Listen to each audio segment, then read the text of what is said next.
আমরা সব অভিভাবকরাই চাই যে বাচ্চারা যেন ভালো থাকে, তারা যেন সুস্থ থাকে এবং জীবন পথে সুস্থভাবে এগিয়ে যেতে পারে। আজকাল সমাজের ব্যাপক অবক্ষয়ের মাঝে দাঁড়িয়েও সমস্ত অভিভাবকই চান সন্তান যেন সঠিক পথে চলতে পারে, মানুষের মতো মানুষ হয়ে সুখে দুঃখে বিচলিত না হয়ে বেঁচে থাকে। এখান থেকেই জীবনযাত্রার পরিক্রমার শুরু। কিন্তু শিশু যদি পারিপার্শ্বিক অবস্থার চাপে অভিভাবকদের আকাশচুম্বী আশা আকাঙ্ক্ষার জন্য সঠিকভাবে বিকশিত হতে না পারে, তাহলে আগামী প্রজন্মের অবস্থা কী হতে পারে এই প্রজন্মের মানুষকে সেটা বুঝতে হবে। আজকের আলোচনাটি শিশু থেকে বৃদ্ধ পর্যন্ত একটা লম্বা দৌড় হলে কি হবে, সকলকেই এ ব্যাপারে সতর্ক হতে হবে। তবেই সুস্থ ও দীর্ঘ জীবনের স্বপ্ন সার্থক হবে। আমরা বিভিন্ন পেশায় যুক্ত থাকলেও আমাদের স্বভাব চরিত্র নানা রঙে বিভক্ত হয়ে গেছে। জন্মসূত্রে পাওয়া সহজাত প্রবৃত্তি এবং পরে বৃদ্ধিজাত প্রবৃত্তি সহাবস্থানের ফলে আমাদের চারিত্রিক বৈশিষ্ট্য পৃথক পৃথক হয়েছে। আর সন্তানের জন্মের পর থেকে বাবা মাকে অনুসরণ করতে করতে তারাও কিছুটা রঙিন হয়ে থাকে। সবাই চান তার সন্তান শিক্ষিত হয়ে যেন ভালো উপার্জন করতে পারে। কজন বাপ মা সন্তানকে উদার চেতা, সুশিক্ষিত, বিনয়ী, ভদ্র, পরোপকারী, পরিশ্রমী করার জন্য সচেষ্ট হন? আমাদের মন দোদুল্যমান অবস্থায় দুলতে দুলতে সত্যিই কি চায় তা বুঝতে পারে না। জীবন ফুরিয়ে আসে, ছেলে মেয়ে বড় হয়ে সব রকমেরই পথে পা বাড়ায়। তখন প্রতিরোধের রাস্তা বন্ধ হয়ে যায়। এভাবেই জগৎ এগিয়ে যাচ্ছে। অতএব অধিকাংশ মানুষ সহজেই লোভী, অহংকারী হয়ে ওঠে। যৎসামান্য কিছু লোককে সমাজের দিকে তাকায়, পরবর্তী প্রজন্মের কথা ভেবে দিনরাত্রির ভাবনা চিন্তাকে কাজে লাগাবার চেষ্টা করেন, আর প্রতি পদে পদে ঠোক্কর খেতে থাকেন। তবু তারা এক রক্ষা হয়ে কাজ করে যান। সেজন্যই বুঝি বিশ্ব অকালে শেষ হয়ে যায়নি। কিন্তু আমরা সঠতার জন্য, লোভের জন্য, অন্যকে দমিয়ে রাখার জন্য, একে অপরকে হত্যার জাল বোনার মানসিকতার জন্য তৈরি করে ফেলেছি নিজেদের। অতএব পৃথিবীকে ধ্বংসের হাত থেকে আমরা মাত্র কয়েকজন যেমন বাঁচাতে পারি, কিংবা মেরে ফেলতেও পারি। প্রকৃতির হাল হকিকত দেখলেই তো বুঝতে পারবেন তা। যুদ্ধ লেগেই আছে বিশ্বব্যাপী। এই মানসিকতার মধ্যে শিশুরা, কিশোর কিশোরী, যুবক যুবতীরা না পারছি এগোতে, না পারছি পিছু হতে। অতএব এখানেই অসুস্থ মানসিকতার বীজ আমরাই আমাদের ভবিষ্যৎ প্রজন্মের ভেতর পুঁতে দিচ্ছি, যার ফলে সুস্থ হয়ে বাঁচার জন্য এবং রোগ প্রতিরোধ করার জন্য বিবেকবান যতটা হওয়া দরকার ছিল তা হয়নি। অতএব মানসিকতার দৌড়ঝাঁপে আমাদের সন্তানদের রোগের দিকে ঠেলে দিচ্ছি। ছোটবেলা থেকে খাওয়া দাওয়ার নিয়মাবলী মানছি না, মানব না, এই মনোভাবই দেখা যাচ্ছে। মোবাইলের নেশা বাচ্চাদের মধ্যে আমরাই ঢুকিয়ে দিচ্ছি, যার ফলে স্থিরতা ও ধৈর্য আমরা হারিয়ে ফেলছি। রাত জাগা ও দিবানিদ্রা, সময়ে না ঘুমানো, না খাওয়া এখন আমাদের রুটিন হয়ে গেছে, যার ফলে মানসিক অসুস্থতা তৈরি হয়ে যাচ্ছে। ভয় থেকে বাচ্চাদের রক্ষা করার দায়িত্ব মূলত বাবা মায়ের, কিন্তু তা সব ক্ষেত্রে হচ্ছে না, যার ফলে ভয় থেকে নানা রকম শারীরিক ও মানসিক সমস্যার সৃষ্টি হচ্ছে। সতর্ক না হলে বিপদ উত্তরোত্তর বাড়তে থাকবে। সন্তানকে সুস্থ সবল এবং ভালো মনের মানুষ করতে হলে কিছু নিয়মকানুন মেনে চলা দরকার। প্রথমেই জীবনের বর্ণপরিচয় থেকে আমি শব্দটাকে বাদ দিয়ে আমাদের ভাবতে শিখুন। সুখ দুঃখ জীবনের সব ক্ষেত্রেই বিচরণ করবে, এতে খুব বিচলিত কিংবা আনন্দিত হওয়া উচিত নয়। এক, সুস্থ সন্তান পেতে হলে স্বামী স্ত্রীর ভূমিকাই মুখ্য। চাই সুস্থ দাম্পত্য জীবন। শিশু গর্ভে থাকাকালীন মায়ের মানসিক আনন্দ খুবই গুরুত্বপূর্ণ। তার জন্য সুন্দর আলাপ আলোচনা ও পড়াশোনা করা উচিত। সমস্ত কথাবার্তার মধ্যে ইতিবাচক ভাবনা থাকা উচিত। প্রতি মাসে 7 ভক্ষণের ব্যবস্থা করতে হবে। বাড়ির সবারই মনে যেন নতুন অতিথির আগমনের একটা স্বাচ্ছন্দ্য ভাব থাকে। সেটি ছেলে না মেয়ে ভাববেন না। দ্বিতীয় সন্তান নিতে চাইলে প্রথম সন্তান নেওয়ার 4-5 বছরের ব্যবধানে পরবর্তী সন্তান নিন। কোনো সমস্যা না থাকলে তৃতীয় সন্তান 3-4 বছরের মধ্যে নিতেও পারেন। এখানে আপনি কেন তৃতীয় সন্তান চাইছেন তা আপনার পারিবারিক চিকিৎসকের সঙ্গে অতি অবশ্যই আলোচনা করে নেবেন। 2, গর্ভাবস্থায় পুষ্টিকর খাদ্য ও পানীয়র পরিমাণ মতো খেতেই হবে। অত্যাধিক তেল, ঘি, জাঙ্ক ফুড, বাইরের খাবার না খাওয়াই ভালো। মা যদি নিষিদ্ধ খাবার খেতে অভ্যস্ত হয়ে যান, তাহলে সন্তান ভূমিষ্ঠ হওয়ার পর সমস্যা দেখা দেবে। হালকা ব্যায়াম গর্ভাবস্থায় দরকার। অবশ্যই চিকিৎসকের পরামর্শ মতো কোন সময় কোন ব্যায়াম করা দরকার জেনে নিয়ে করবেন। 3, বিনোদনের জন্য অধিকাংশ সময় রেডিও, টেপ, টিভির মুখাপেক্ষী হয়ে থাকি। বর্তমানে মোবাইল ফোন গোদের ওপর বিষ ফোঁড়া হয়ে দাঁড়িয়েছে। বিভিন্ন প্রকার বই, পত্রপত্রিকা পড়া, টবে গাছপালা লাগানোর কাজে মেতে থাকুন। রঙিন টিভি 10-12 ফুট দূর থেকে দেখা দরকার। মোবাইল ফোন বেশি দেখলে বিষাক্ত রশ্মির দ্বারা মা ও শিশুর মস্তিষ্ক, চোখ প্রভৃতির ক্ষতির আশঙ্কা প্রবল। রাত্রে শোয়ার সময় 10-12 ফুট দূরে মোবাইল রেখে শোবেন এবং ইন্টারনেট বন্ধ রাখবেন। 4, এই অবস্থায় সংসারের বাকি সদস্যদের উচিত অন্তঃসত্ত্বার সঙ্গে ভালো ব্যবহার করা, সৎ উপদেশ দেওয়া, ভালো ভালো পুষ্টিকর খাদ্য তৈরি করে খাওয়ানো, পড়াশোনা যাতে করে সেদিকে নজর দেওয়া উচিত। এ সময় পরনিন্দা পরচর্চা পরিত্যাগ করুন। তবে গিয়ে সুস্থ শরীর ও মন নিয়ে আপনাদের সংসারে একটি শিশুর আগমন হবে। সংসারে নতুন অতিথির আগমনকে সমানভাবে উপভোগ করুন। মানসিক টানাপোড়েনের মধ্যে পড়বেন না। যদি পড়েন তাহলে বাড়ির লোকেদের, বিশেষ করে স্বামীর কাছে সব কথা খুলে বলুন। না পারলে চিকিৎসকের কাছে বলে একটা ব্যবস্থা করবেন।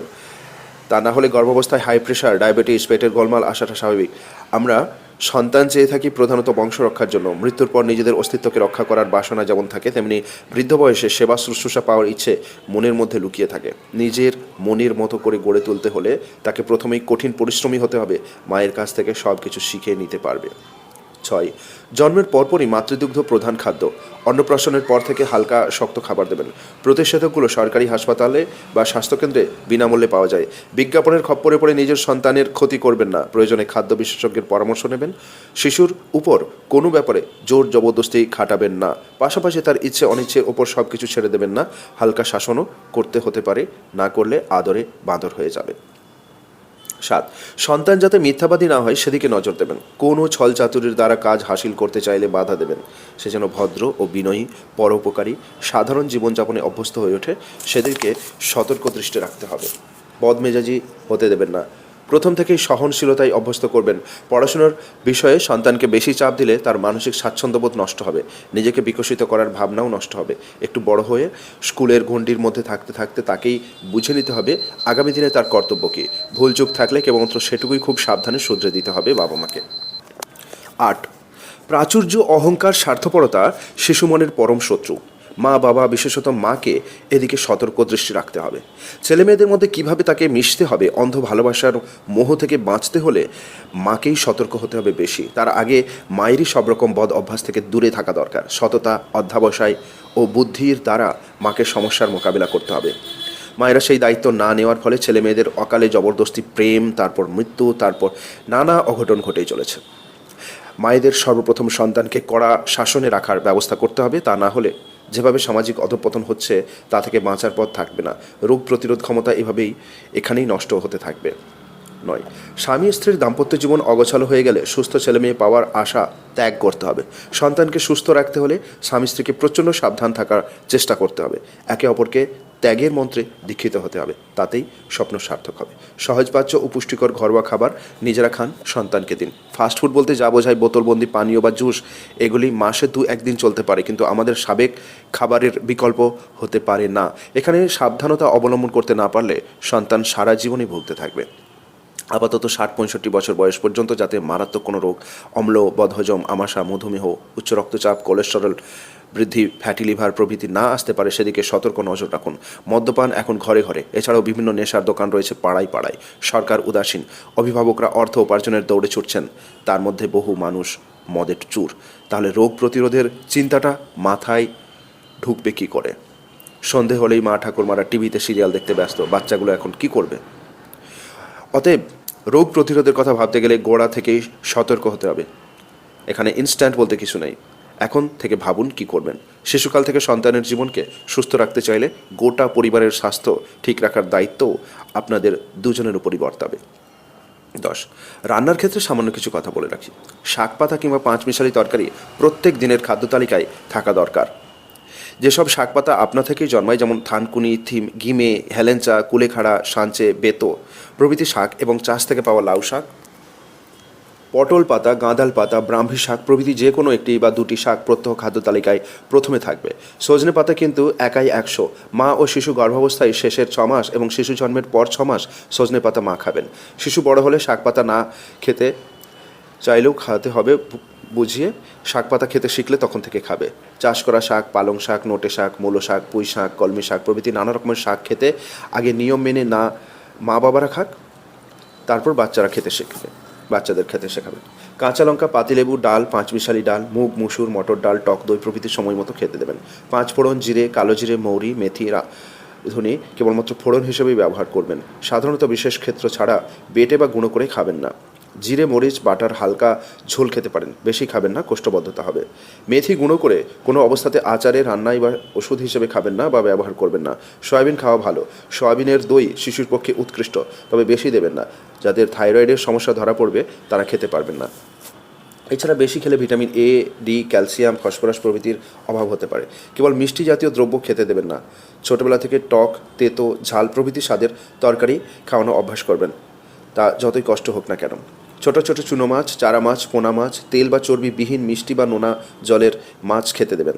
পুকুরে স্বাভাবিকভাবে চাষের তেলাপিয়া খাওয়াতে পারেন, কিন্তু ঝিলের বা চাষের তেলাপিয়া খাওয়াবেন না, নিজেরাও খাবেন না।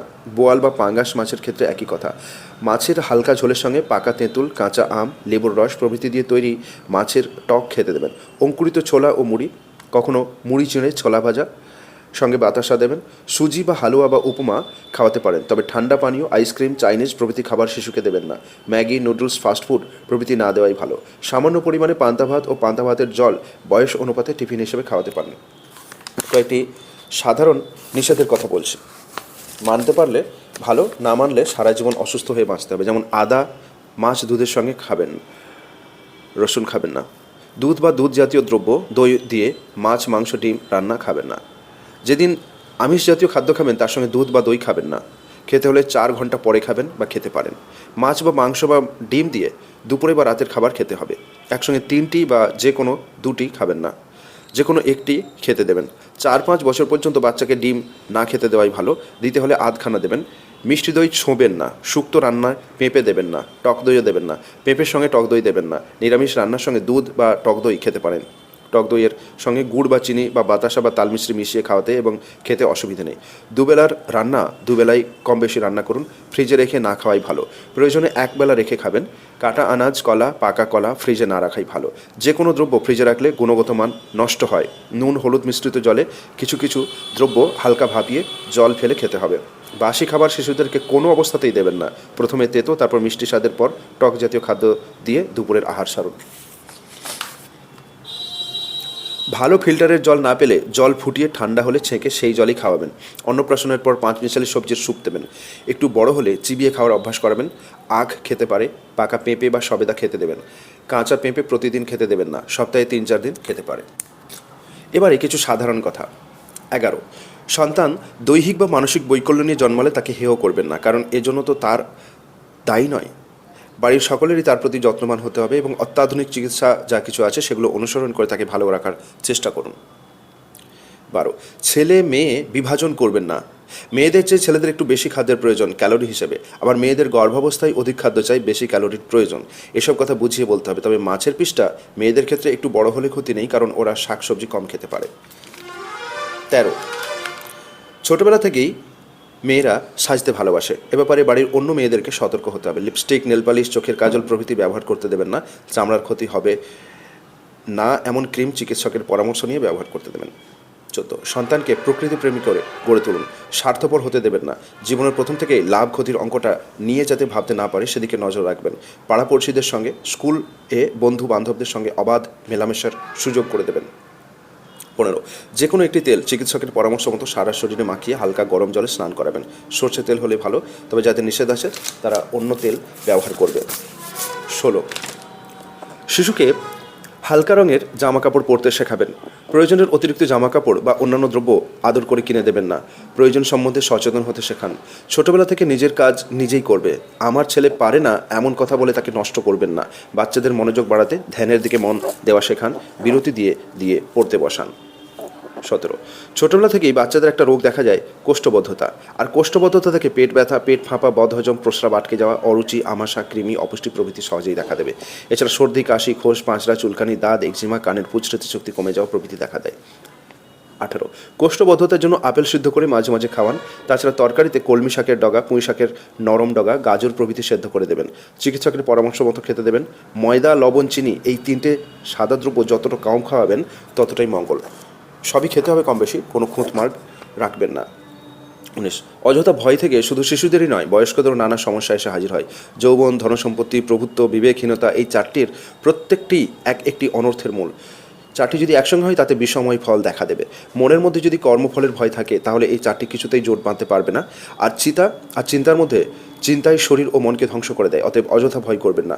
স্বাভাবিক অবস্থায় ভেবে দেখুন, মৃত্যু ভয় ছাড়া আর সব ভয়ই সামলে নেওয়া যেতে পারে। এই ভয়, ক্রোধ, হিংসা, অহংকার, লোভ থেকে আসে নানা প্রকারের দৈহিক ও মানসিক রোগ, যেমন স্নায়বিক অগ্নিমান্দ, অরুচি, অতিসার, পিপাসা, পাতলা দাস্ত, সাধারণ দুর্বলতা ও অনিদ্রা, কৃশতা, উচ্চ রক্তচাপ, উন্মাদি, স্মৃতির দুর্বলতা, মনে অবসাদ, স্ফূর্তিহীনতা, ভয়জ মৃগরোগ, ভয়জ ধাতু দুর্বল্য, সামান্য ভয় হৃদয় দুর্বল্য প্রভৃতি দেখা দেয়। আপনার স্বাস্থ্য আপনার রান্নাঘরটি একটু বড় হওয়া দরকার। আলো হাওয়া যেন বেশি থাকে, পরিষ্কার করতে যেন কোনো অসুবিধা না হয়। নিজের বাড়ি হলে একটু বড় হয়।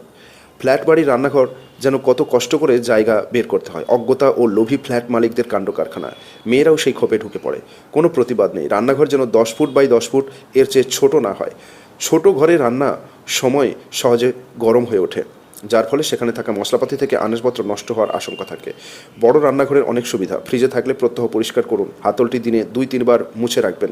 রান্না করা খাবার 2-3 দিন রেখে খাবেন না। প্রত্যেক বেলা রান্না করে খাওয়ার অভ্যাস করুন। 1-8 দিন ফ্রিজে রাখতে চাইলে রাখবেন। আমাদের কলকাতার বাড়িতে 6-7 জনের খাওয়া দাওয়া, ফ্রিজ একটা ছিল, দান করে দিয়েছি, দিব্যি চলে যাচ্ছে, কোনো অসুবিধে হচ্ছে না।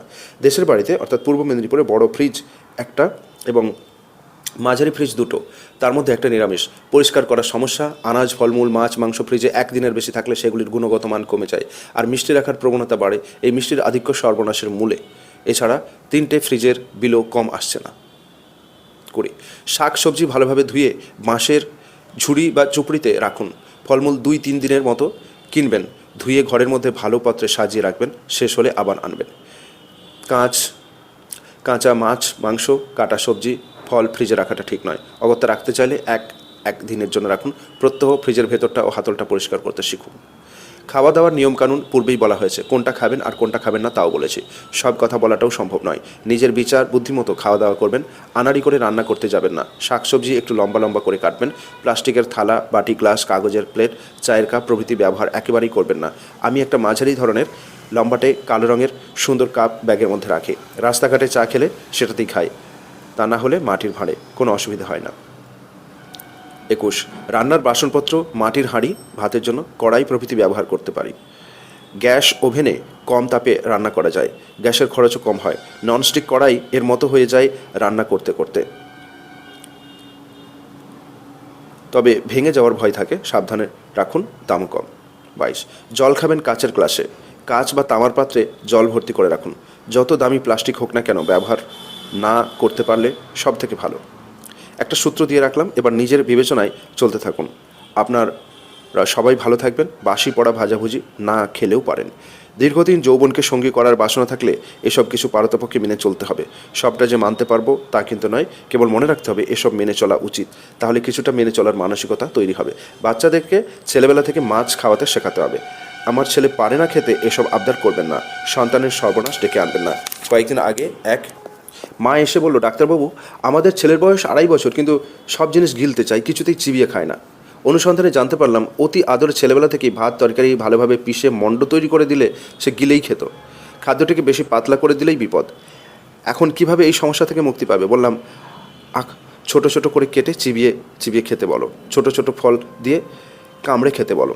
তারপর তার মা বললেন, একবার একটা ফল দিয়ে খেতে বললাম, কামড়ে কামড়ে সে ফলটা নিয়ে কামড়ানোর পরিবর্তে টপাস করে মুখে ফেলে দিয়ে যেই গিলতে গেছে গলায় আটকে গেল।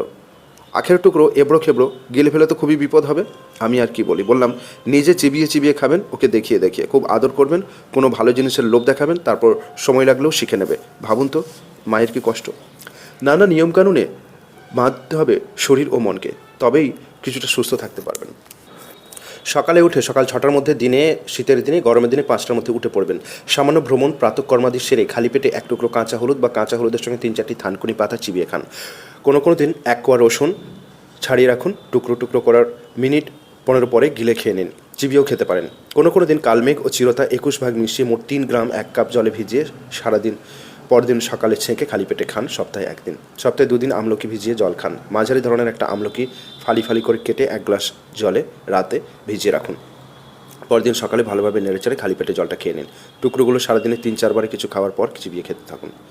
23, রাতের আহার 10টার মধ্যে, ঘুমোতে যাবেন 11টার মধ্যে, উঠে পড়বেন 5টা 6টার মধ্যে, তবে গিয়ে আপনার শরীর ভালো থাকবে। উঠেই ছাদে, খোলা ঘরে অথবা রাস্তায় হাত পা একটু ছুঁড়ুন, প্রাণ ভরে বাতাস নিন এবং ছাড়ুন। দুবেলা ভাত খাওয়ার ঠিক পরে পরে চা বা কফি খাবেন না। টিফিনের পর আধ থেকে 1 ঘন্টা পরে চা বা কফি খেতে পারেন। বয়স বাড়তে থাকবে, নিত্যদিন শরীরে টক্সিন জমতে থাকবে, আর এই টক্সিন বের করতে হলে নানা ধরনের খাদ্য খেতে হবে। না পারলে চিকিৎসকের পরামর্শ মতো ওষুধ ও পথ্য থেকে দেরি করবেন না, যাতে ভুঁড়ি না হয় সেদিকে নজর রাখবেন। দুপুরে বা রাত্রে পেট একটু খালি রেখে খাওয়া শেষ করুন। খাওয়ার পাতেই ইসবগুল ভুসির মিহি চূর্ণ 1 চামচ গুলে খান জলে, সপ্তাহে 2-3 দিন। দুপুরে বা রাতে মিক্সিতে ভুসি গুঁড়ো করে নিন। 24, মলমূত্র যেন পরিষ্কার থাকে, জল ঠিকমতো খাবেন। আরেকটা দিক, মানসিক উৎফুল্লতা। শরীর সুস্থ রাখার জন্য একটি সুন্দর দাম্পত্য জীবন খুবই জরুরি। একেবারে ক্ষুদে সংসার পাতবেন না। মা বাবা, স্বামী স্ত্রী, কমপক্ষে 2টি বাচ্চা, এছাড়া আপনার উপর নির্ভরশীল পিসিমা শাশুড়ি মা থাকলে সবাইকে নিয়ে বাঁচুন। একটু অভাবের মধ্যে যদি থাকতে হয় তাহলে মনের সুখটিকে বাঁচিয়ে রাখুন। এরা কেউ আপনার ইন-ল নয়, এরা সবাই একান্ত আপনাদের। যাই করুন না কেন স্বামী স্ত্রী আলোচনা করে করুন। জীবনটাকে এমনভাবে তৈরি করুন উভয়ের মধ্যে মৃত্যু পর্যন্ত এই ভাবনাটা থাকুক, একে অপরকে ছেড়ে থাকতে পারবো না। একই সময়ে যেন দুজনের মৃত্যু ঘটে। হে ভগবান, নিজেদের কাজ নিজেরাই করে নিতে শিখুন, খুব ভালো থাকবেন। জরা ব্যাধি বিনাশক আয়ুর্বেদ। সঠিকভাবে বলতে চাইলে কোনো কিছুতে অতিরিক্ত লোভ, হিংসা, পরশ্রী, কাতরতা, অহংকার রাখা চলবে না। মনকে বুঝিয়ে সুঝিয়ে রাখতে হবে। নিত্যদিন কী কী খাবেন, কী কী খাবেন না তা ভালোভাবে জেনে নিয়ে খেতে হবে। সব কিছুতে রং এবং বিষের ছোঁয়া, তার উপর ভেজালের রমরমা, ঠান্ডা মাথায় বিচার করে সব কিছু খান। ভেষজবিদের কিংবা চিকিৎসকের পরামর্শ নিন। স্বাস্থ্য সচেতনতা বইপত্র পত্রিকা পড়ুন, লিখে রাখুন। রিটায়ারের পর তো আসল জীবনের স্বাদ, এটাকেই উপভোগ করুন।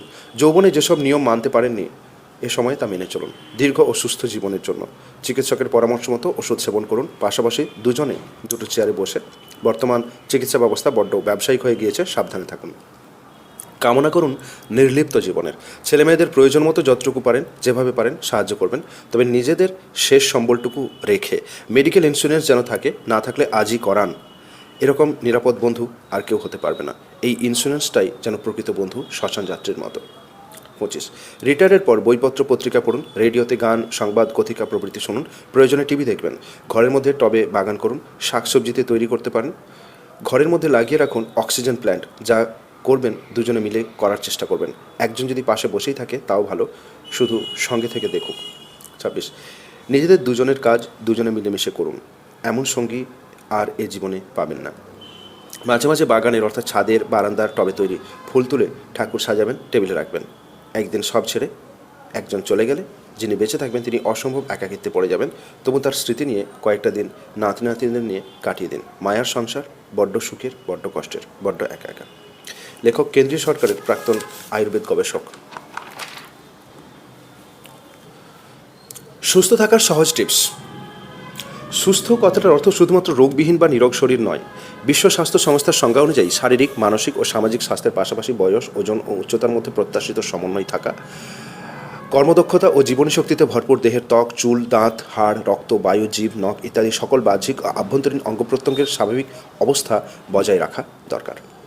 বিভিন্ন সংক্রমণের বিরুদ্ধে মোকাবিলা করার সক্ষমতা, সঠিক সময়ে সঠিক খাদ্য গ্রহণ, নির্দিষ্ট সময় ঘুম, বিশ্রাম ও সঠিক জীবনশৈলী সহ বিবিধ বিষয়ের যথাযথ সমন্বয় বা নিয়মানুবর্তিতা থাকলে তবেই তো সুস্থ বলে গণ্য হতে পারে। ছোটবেলায় স্বাস্থ্য বইয়ের পাতায় পাতায় লেখা থাকে, সবারই জানা যে সুস্থ থাকতে হলে পরিশ্রম, সঠিক সময়ে খাওয়া, ঘুম, ব্যায়াম, বিশ্রাম, খেলাধুলা বা শারীরিক পরিশ্রম করা ছাড়াও নিয়মিত দাঁত মাজা, স্নান করা, পরিষ্কার পরিচ্ছন্ন জামাকাপড় পরিধান করা, চুল কাটা, নখ কাটা, বাইরে থেকে এসে হাত মুখ পা ধোয়া ইত্যাদি অভ্যস্ত অত্যন্ত আবশ্যক।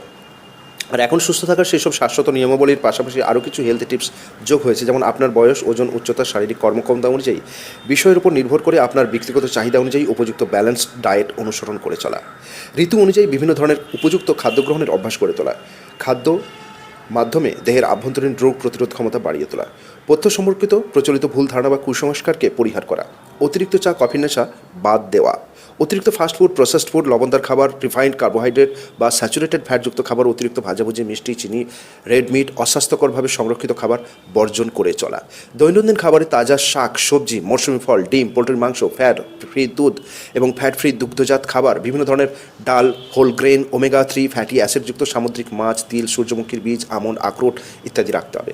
নিয়মাবলীর পাশাপাশি সুস্থ থাকার জন্য 40 মানুষজন নিয়মিত স্বাস্থ্য পরীক্ষা করাবেন। কর্মক্ষেত্রে, পারিবারিক ও সামাজিক জীবনে স্ট্রেস ম্যানেজ করার চেষ্টা চেষ্টা করবেন। দরকারে মনোবিজ্ঞানের পরামর্শ নিতে পারেন। পারিবারিক বিভিন্ন অসুস্থতা থাকলে, যেমন হাই প্রেশার, হার্টের অসুখ, কিডনি, লিভার বা নার্ভের সমস্যা, হাইপার লিপিডোমিয়া ইত্যাদির ক্ষেত্রে আগে থেকে বিশেষজ্ঞের পরামর্শ অনুযায়ী চলা উচিত।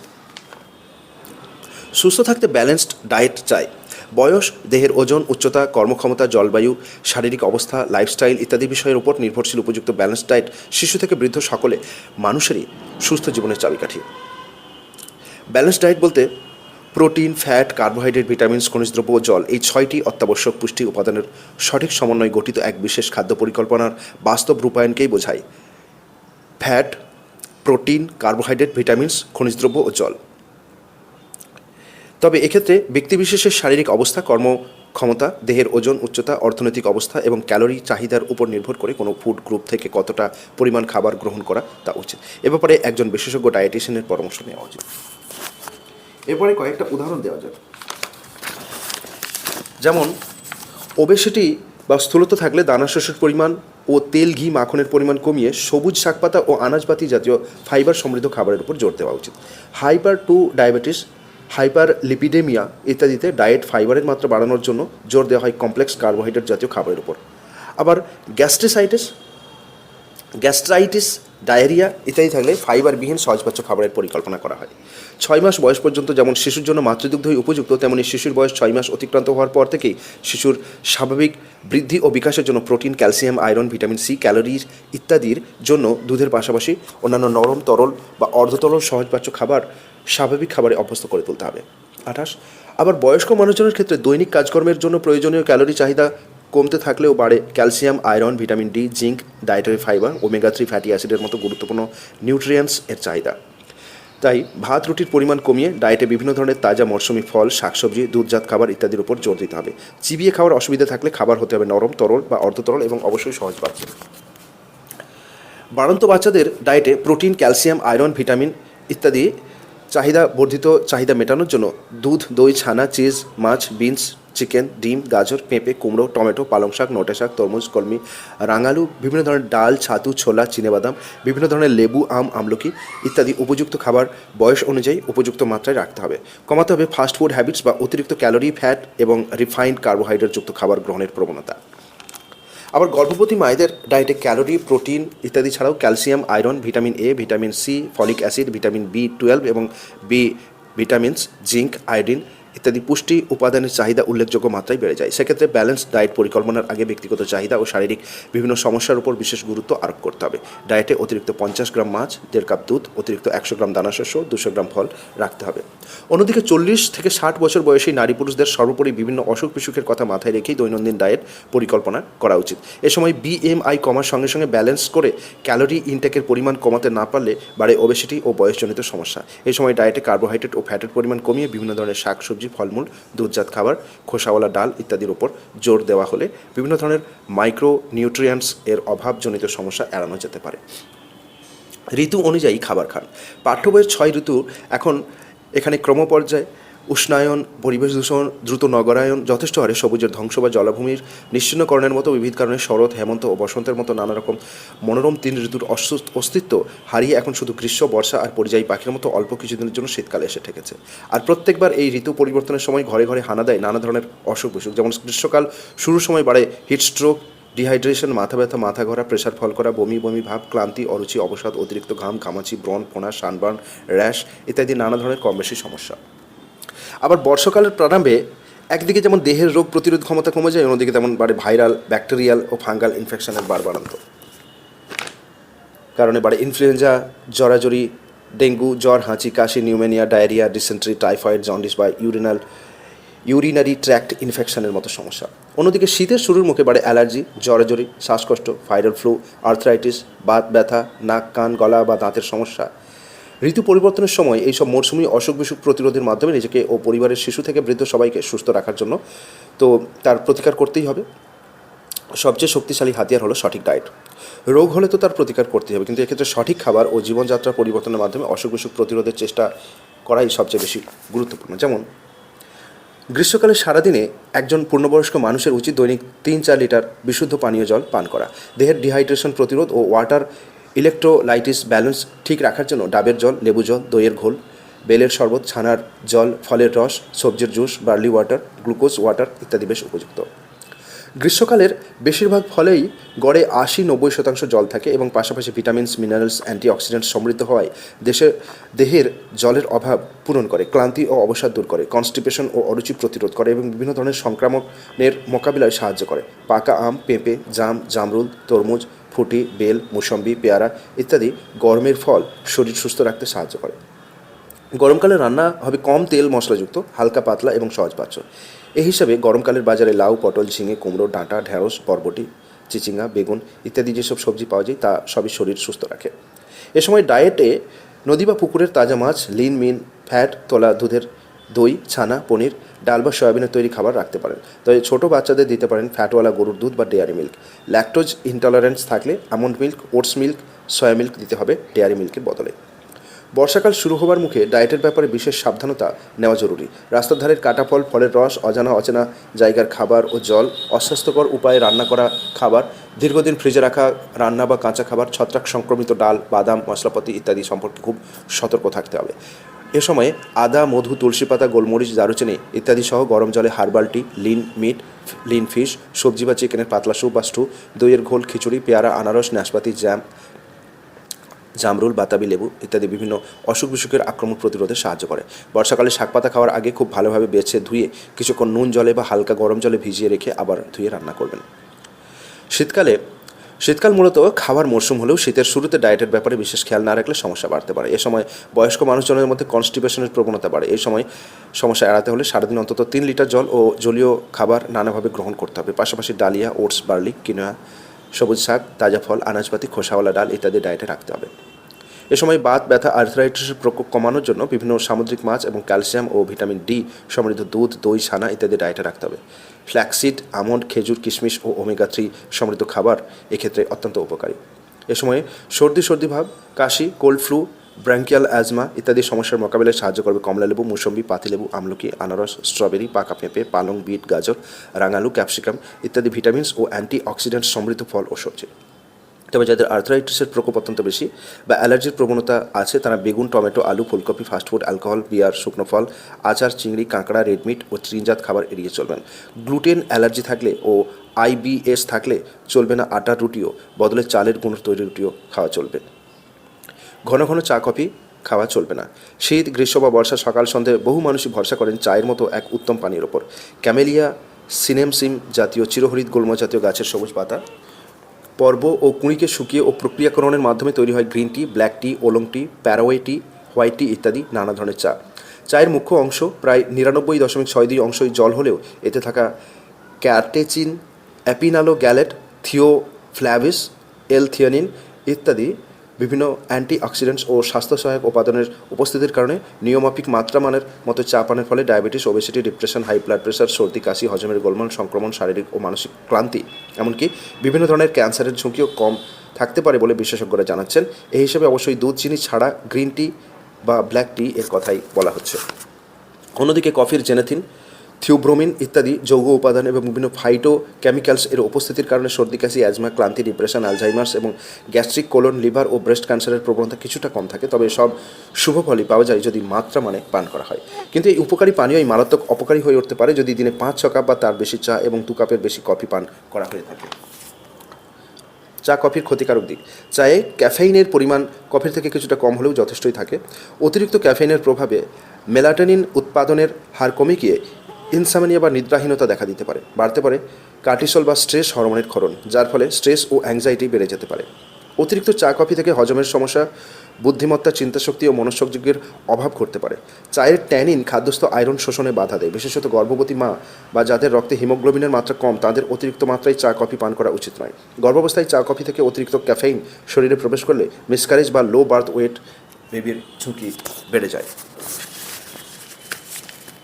খালি পেটে গরম দুধ বা চা বা দুধ কফির প্রভাব হতে পারে পেট ব্যথা, বমি ভাব, স্টমাক ইরিটেশন বা গ্যাস্ট্রোসোফেজিক্যাল রিফ্ল্যাক্স ডিজিজের মতো সমস্যা। তাই সকালে খালি পেটে নয়, চা কফি পান করতে হলে ব্রেকফাস্ট বা টিফিনের পরে করাই ভালো। রোগ প্রতিরোধী ক্ষমতা বাড়িয়ে তুলুন। বিভিন্ন ধরনের সংক্রমকজনিত অসুখ বিসুখ দূর করতে সুস্থ সফল থাকার জন্য অনাক্রমতা অর্থাৎ ভেতর থেকে রোগ প্রতিরোধ ক্ষমতা বাড়িয়ে তুলতে হবে। তার জন্য সঠিক খাদ্যাভ্যাস ও জীবনশৈলী মেনে চলা অত্যন্ত জরুরি। মৌসুমি বিভিন্ন ধরনের ফল ও সবজি শুধু যে ঋতু পরিবর্তনের সময় বিভিন্ন ধরনের ভাইরাল, ব্যাকটেরিয়াল ও ফাঙ্গাস ইনফেকশন আক্রমণ প্রতিরোধ করে তাই নয়, উচ্চ রক্তচাপ, হৃদরোগ, জন্ডিস, স্কারভি, ব্রঙ্কাইটিস, অস্টিওপোরোসিস, বদহজম, ওবেসিটি, ডায়াবেটিস, হার্টের রোগ, Alzheimer's, cataract, anaemia, arthritis, constipation, dehydration ইত্যাদি রোগের প্রতিরোধেও সাহায্য করে। কথাতেই বলে one apple a day keeps doctor away, অর্থাৎ নিয়মিত আপেল খেতে পারলে আপেলের ফ্ল্যাভোনয়েডস, কোয়েরসেটিন, লিউটিন, জান্থিন ইত্যাদি বিভিন্ন অ্যান্টিঅক্সিডেন্টস ব্রেস্ট, কোলন ও প্যানক্রিয়াস ক্যান্সারের ঝুঁকি কমায়, হার্ট অ্যাটাক ও স্ট্রোকের আশঙ্কা কম রাখে। আপেলের পেকটিন ও হেমিসোলুলোজ জাতীয় ফাইবার কনস্টিপেশন ও আইবিএস এর মোকাবিলা করে। বুদ্ধি ও স্মৃতিশক্তি বাড়াতে সাহায্য করে আপেল। তীব্র গরমে ওয়াটার ইলেকট্রোলাইটিস ব্যালেন্স ঠিক রাখতে যেমন কাঁচা আম সাহায্য করে, তেমনি cardiovascular disease, hyperlipidaemia, cataract, sunburn, অপুষ্টি ও ক্যান্সারের ঝুঁকি কম রাখতে সাহায্য করে beta carotene, quercetin, gallic acid, pectin, vitamin C ইত্যাদি বিভিন্ন ফাইটোকেমিক্যালস এর গুণে সমৃদ্ধ পাকা আম। সর্দি, কাশি, জরাজরি, ফুসফুসের সংক্রমণ, শ্বাসকষ্ট, দাঁত ও মাড়ির ঘা, অ্যানেমিয়া, বদহজম, high blood pressure, diabetes, arthritis ও ক্যান্সার সহ বিবিধ অসুখ বিসুখের মোকাবিলায় সাহায্য করে পাতিলেবু, বাতাবি লেবু, মৌসুম্বি লেবু, কমলা লেবু, আমলকি ও পেয়ারার মতো সাইট্রাস ফল। ভিটামিন সি ছাড়াও limonin, coumarin, lycopene, flavonoids, quercetin, ellagic acid, gallic acid ইত্যাদি শক্তিশালী অ্যান্টিঅক্সিডেন্টস ধর্মী ফাইটোনিউট্রিয়েন্টস এর উপস্থিতির কারণে এইসব সাইট্রাস ফল অগণিত রোগের মোকাবিলা করে সুস্থ থাকতে সাহায্য করে। মৌসুমি ফল হিসেবে কালোজাম, জামরুল, লিচু, আতা, তরমুজ ইত্যাদি অত্যন্ত সুস্বাদু ও পুষ্টিকর ফলের দেখা কিছুদিনের মধ্যে মিললেও বিভিন্ন অসুখ বিসুখ, বিশেষত diabetes, high blood pressure, macular degeneration, dehydration, heatstroke, constipation, বদহজম, সিজনাল ফিভার, সানবার্ন, সানটান, অকাল বার্ধক্য, আর্থ্রাইটিস, জন্ডিস, স্ট্রেস, স্ট্রেইন ও বিভিন্ন ধরনের ক্যান্সার প্রতিরোধে দারুণ উপকারী। বিভিন্ন ধরনের এসেনশিয়াল নিউট্রিয়েন্টস এর পাশাপাশি quercetin, lutein, lycopene, anthocyanin, ellagic acid, carotenoids ইত্যাদি ফাইটোনিউট্রিয়েন্টস ও অ্যান্টিঅক্সিডেন্টস এক্ষেত্রে সুস্থ রাখতে সাহায্য করে। সারা বছর পাওয়া যায় বলে শশা, কলা, পেঁপে এই ধরনের ফলকেও মোটেই অবহেলা করবে না। High blood pressure, obesity, arthritis, ulcer, diarrhoea, diabetes, bronchitis, heart attack, দাঁত, মাড়ির, চোখের সংক্রমণ, স্ট্রেস, স্ট্রেইন ও ত্বকের সমস্যা প্রতিরোধে সাহায্য করে বিভিন্ন ধরনের ফ্ল্যাভোনয়েডস ও অ্যান্টিঅক্সিডেন্ট সমৃদ্ধ এসব চেনা ফল। বিভিন্ন ধরনের রোগ প্রতিরোধী অ্যান্টিঅক্সিডেন্টস উপস্থিতি মাত্রা নিরিখে স্ট্রবেরি, ব্লুবেরি, ব্ল্যাকবেরি, ক্র্যানবেরি, র্যাম্পবেরি ইত্যাদি বেরি জাতীয় ফলকে পৃথিবীর অন্যতম শ্রেষ্ঠ ফল হিসেবে গণ্য করা হয়। অসাধারণ গুণসম্পন্ন, সুস্বাদু, রসালো, পুষ্টিকর এসব ফলে vitamin C, anthocyanin, lutein, lycopene, ellagic acid, dietary fibre, potassium, manganese ইত্যাদি পর্যাপ্ত পরিমাণে থাকে, যা অক্সিডেটিভ স্ট্রেসের মাত্রা কমিয়ে দেহের রোগ প্রতিরোধ ক্ষমতা বাড়ায়। বিভিন্ন ধরনের ইনফ্ল্যামেটরি ডিজিজ, সর্দি, কাশি, অ্যাজমা, অ্যালার্জি, স্থূলত্ব, cancer, constipation, urinary tract infection, high blood pressure, hyperlipidaemia, diabetes ও হৃদরোগের মোকাবিলায় দুর্দান্ত কার্যকরী এসব বেরি জাতীয় ফল। ফাস্ট ফুডের মন্দ কথা। আজকাল শিশু থেকে বৃদ্ধ, পড়ুয়া থেকে চাকরিজীবী, গৃহবধূ থেকে ব্যবসায়ী সকলেই প্রায় মজেছেন বিভিন্ন ধরনের অত্যন্ত সুস্বাদু, চিত্তাকর্ষক, সহজলভ্য এবং সর্বোপরি টাইম ও মানি সেভিং ফাস্টফুডের হাতছানিতে। Roll, burger, chow mein, chop, kebab থেকে শুরু করে ফুচকা, এমনকি প্যাকেটবন্দি চিপস, ভুজিয়া বা অগুন্তি মুখরোচক খাবার দাবারের বিশেষ কিছু সুবিধা থাকলেও প্রায়ই এই ধরনের খাবারে অভ্যস্ত হয়ে পড়লে তা অল্পমেয়াদী থেকে দীর্ঘমেয়াদী বিভিন্ন রকম অসুখ বিসুখের কারণ হয়ে উঠতে পারে, সে ব্যাপারে কোনো সন্দেহ নেই। বেশিরভাগ ফাস্টফুডেই ব্যবহৃত হয় অতিরিক্ত মাত্রায় লবণ, চিনি, সোডিয়াম, লবণ, cholesterol, colour, preservative, saturated fat ইত্যাদি, যা মোটেই স্বাস্থ্যকর নয়। উপরন্তু বেশিরভাগ ফাস্টফুডে ক্যালোরির মাত্রা খুব বেশি হয় এবং বিভিন্ন ধরনের মাইক্রো নিউট্রিয়েন্টস অর্থাৎ ভিটামিনস, মিনারেলস ও ডায়েটারি ফাইবার এর ভাণ্ডার প্রায় শূন্য থাকে। ফলে অতিরিক্ত ফাস্টফুড হ্যাবিটস থেকে বাড়ে obesity, type 2 diabetes, cancer, cardiovascular disease, allergy, asthma, anaemia, arthritis, হজমের গোলমাল, কনস্টিপেশন বা ডায়রিয়া, এমনকি ডিপ্রেশন বা বিভিন্ন মানসিক সমস্যা। পাশাপাশি অস্বাস্থ্যকর উপায় তৈরি, পরিবেশন ও সংরক্ষণ করা অথবা খাবার লো গ্রেড ফুড ইনগ্রেডিয়েন্টস ব্যবহার করা বা দূষিত জলের কারণে টাইফয়েড, জন্ডিস, ডিসেন্ট্রি, পেট ব্যথা, অ্যাসিডিটি, বমি ভাব বা বমি এবং ফুড পয়জনিংয়ের আশঙ্কা বেড়ে যায়। তাহলে উপায়: স্বাদ ও স্বাস্থ্যের মেলবন্ধনের জন্য মাসে 2-1 বার অল্প স্বল্প মাত্রায় খুব পরিষ্কার পরিচ্ছন্ন ও চেনা স্টল থেকে একটু রয়েস হয়ে খাওয়া গেলেও কখনোই তা যেন নিয়মিত খাবার অভ্যাসে পরিণত না হয়, সে ব্যাপারে সতর্ক থাকতে হবে। বাড়ির ক্ষুদে সদস্যদেরও ফাস্টফুডের খারাপ দিক সম্পর্কে সচেতন করা উচিত। খাবার নিয়ে ভ্রান্ত ধারণা আর নয়। শুধু মুখের স্বাদের কথা মাথায় রেখে অথবা নিতান্ত পেট ভরানোর জন্য অনেক সময় অনেক কিছু খাওয়া হয়ে থাকে, কিন্তু সেসবই কি স্বাস্থ্যকর খাদ্য হিসেবে গণ্য হয়? বরং স্বাস্থ্যের পরিপন্থী বলা যায়। বহু মানুষের মধ্যেই খাবার নিয়ে এমন সব ভ্রান্ত ধারণা প্রচলিত আছে যা যুক্তিতক্ক বা বিজ্ঞানের ধারণা বরং সামাজিক বা পারিবারিক সংস্কারের ক্ষেত্রে অনেক বেশি গুরুত্ব পায়। যেমন সর্দি কাশিতে লেবু জাতীয় ফল খাওয়া উচিত নয়, জর্জরিতে ভাত খাওয়া মানা, চিকেন পক্সের রোগীদের মাছ মাংস খাওয়া তো দূরের কথা, বাড়িতেও মাছ মাংস ঢোকানো উচিত নয়। সিঙ্গাপুরি কলাতে কোনো গুণ নেই, উপকারের জন্য কাঁঠালি কলাই খেতে হবে। দই খেলে ঠান্ডা লাগে। মসুর ডাল আমিষ, অন্যান্য ডাল নিরামিষ। লবণকে শুকনো করাতে একটু ভেজে খেলে লবণের দোষ নষ্ট হয়ে যায় বলে হাই প্রেশারের রোগীদেরও ইচ্ছে মতো খেতে পারেন। পোলট্রির ডিম বা মাংসের তুলনায় দেশি মুরগির ডিম বা মাংসই পুষ্টিকর। ডায়াবেটিস বা হৃদরোগীদের ডিমের কুসুম খাওয়ানো ঠিক নয়। দুধের সঙ্গে জল মিশিয়ে খেলে ফ্যাট কমে যায়। জন্ডিসের পথ্য হবে একেবারে তেল মশলা ছাড়া।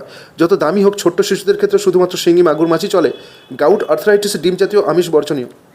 বেদনা খেলে গায়ে রক্ত হয়, মিষ্টি খেলে কৃমি হয়, সার্জারির পরে টক খাওয়া উচিত নয়, মিষ্টি খেলে ডায়াবেটিস হয়। এরকম শত শত যে ভুল ধারণা ডায়েট নিয়ে প্রচলিত আছে তা জানলে অবাক হতে হয়। বিশেষত আমাদের মতো গরিব দেশে এইরকম ভ্রান্ত ধারণার বশবর্তী হয়ে অনেকেই হাতের নাগালে থাকা পুষ্টিকর খাবারকে অবহেলা করে অপুষ্টির শিকার হয়ে পড়ছেন। তাই খাদ্য সম্পর্কিত প্রচলিত ধারণা, ভ্রান্ত ধারণাগুলোকে দূর করে যুক্তিনির্ভর বিজ্ঞানভিত্তিক উপায়ে তার সত্যাসত্য বিচার করা উচিত, যা আগামী প্রজন্মকেও সুস্থ ও সচেতন করে তুলবে। সে ব্যাপারে কোনো সন্দেহ নেই। ভালো খান, সুস্থ থাকুন। সর্বোপরি সুস্থ মন সুস্থ শরীরের চাবিকাঠি। তাই মনের যত্ন নিন, যাবতীয় নেগেটিভ আলোচনা থেকে দূরে থাকুন, মনে নেতিবাচক চিন্তাকে প্রশ্রয় দেবেন না। মানসিক ও শারীরিকভাবে সুস্থ থাকতে যে কোনো বিরুদ্ধ পরিস্থিতি থেকে দূরে থাকুন। লেখক, কনসালটেন্ট